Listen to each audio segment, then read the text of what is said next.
Alors, la carte de membre a deux particularités.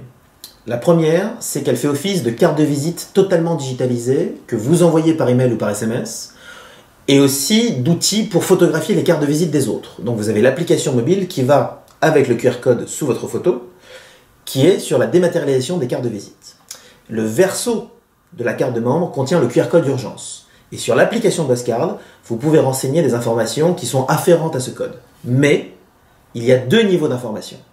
Selon qui va flasher le code, un citoyen normal ou un médecin, il verra soit le niveau 1 que vous avez renseigné, les proches à contacter en cas d'urgence, soit un niveau plus confidentiel de données d'urgence, les allergies, les traitements, les antécédents. Ce qui est très intéressant sur ce code d'urgence, c'est que la personne qui va le flasher pourra cliquer sur le bouton « Y a-t-il un secouriste à proximité ?» pour éventuellement prévenir un secouriste comme ceux de l'Ordre de Malte, s'il se trouve à quelques centaines de mètres de là et qui pourrait donc intervenir idéalement avant le SAMU ou les pompiers.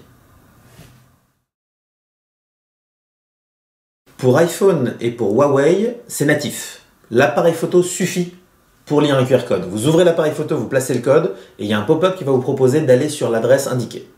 Sur les Samsung et quelques autres Android, il y a plusieurs applications qui contiennent un lecteur de QR code, mais pour simplifier, oui, aujourd'hui, il faut télécharger une application de lecture de QR code. Il en existe des dizaines sur le store. La première chose à faire, c'est d'activer votre compte en créant votre mot de passe.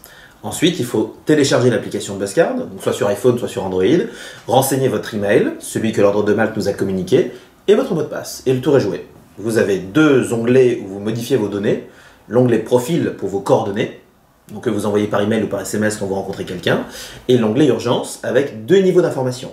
Donc le mobile et le prénom des proches à contacter si on vous retrouve inanimé, et les informations qui sont uniquement visibles par les personnes habilitées, donc tenues au secret médical, qui vont flasher ce code.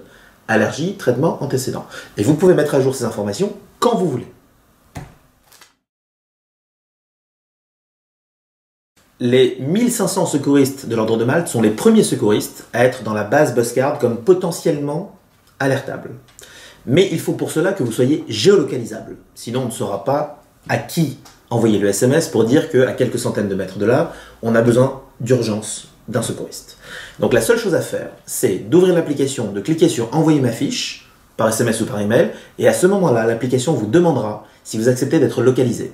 Si vous êtes sur Android, le fait d'accepter d'être localisé suffit. Si vous êtes sur iPhone, en plus d'accepter d'être localisé, vous devez faire l'effort d'aller dans les réglages de l'appareil, onglet BuzzCard, et de cliquer sur « Position » et de transformer le « Lorsque l'app est active » à « Toujours ». Alors non, un secouriste n'a pas l'obligation d'intervenir.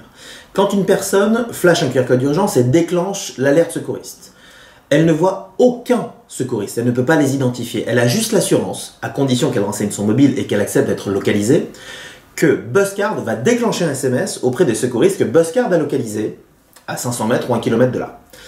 Mais quand bien même BuzzCard aurait localisé 5-6 secouristes de l'Ordre de Malte à 300 mètres de cette adresse, BuzzCard ne sait pas et ne saura jamais à quel moment le SMS a été lu. Donc il ne pourra jamais être reproché à un secouriste de ne pas être intervenu à temps.